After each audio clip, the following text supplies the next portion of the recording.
the hair, and it's going to give us a little bit more lift. And the main thing, the main reason for this is this hairstyle. It's not about me doing it, it's about him doing it. He's going to do it maybe once a day for a month before he gets his next haircut. So he's doing it 30 times, I'm doing it once. And the biggest complaint, and there's two complaints we get as barbers, hairdressers, and that is that it's too short. We know kind of, our inch isn't their inch.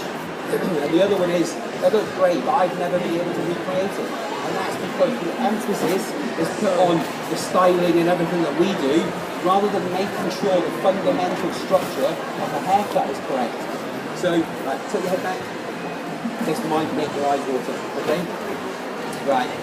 So, and what I'm doing is I'm skimming over the top layers of the hair. So I'm not going right into it, I'm just glancing over the top, okay? I can't do this slowly because it's painful, okay?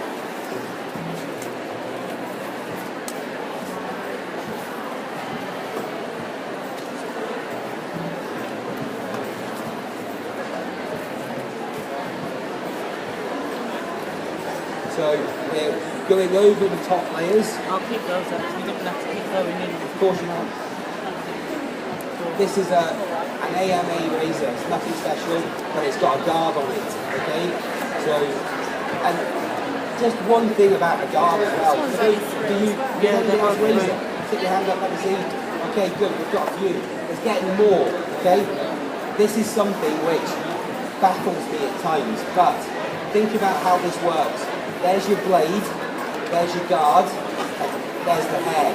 So if you have the hair, and then if you put the blade on that way, so that you've got blade and then guard this side, you'll cut all of the hair. The guard isn't protecting the hair. So it's got to be between the two.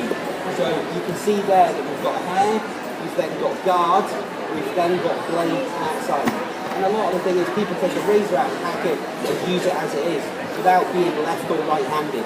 Just change the blade, the guard around, okay? So, right, as I'm working through this, come and have a look at this as well. For those of you that are there, come onto the black carpet, you'll see a lot better. In you come. Okay, so if you look at this area through here, right, can you see that you've still got a little bit of a darker area there? Can you see that? Okay, right, come up to this one. Okay, so watch this, and what I'm showing here is about the contour of the actual haircut itself.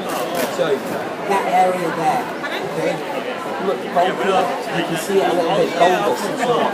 So as I'm doing this, I'm just skimming over, so I'm not going really deep into the roots, I'm just glancing the top area. And think about it, anything that's higher is going to be cut first. So bits that you've got that stick out more, you will glance over there and you remove them more than the bits that are lower down, and eventually the whole thing will soften to be a continuous shape. So if I just glance, as I say, over the top of that, and this is a perfect method as well to actually remove some growth patterns that are in the hair. So, right, look at the contour now. Can you see that the contour is much more even?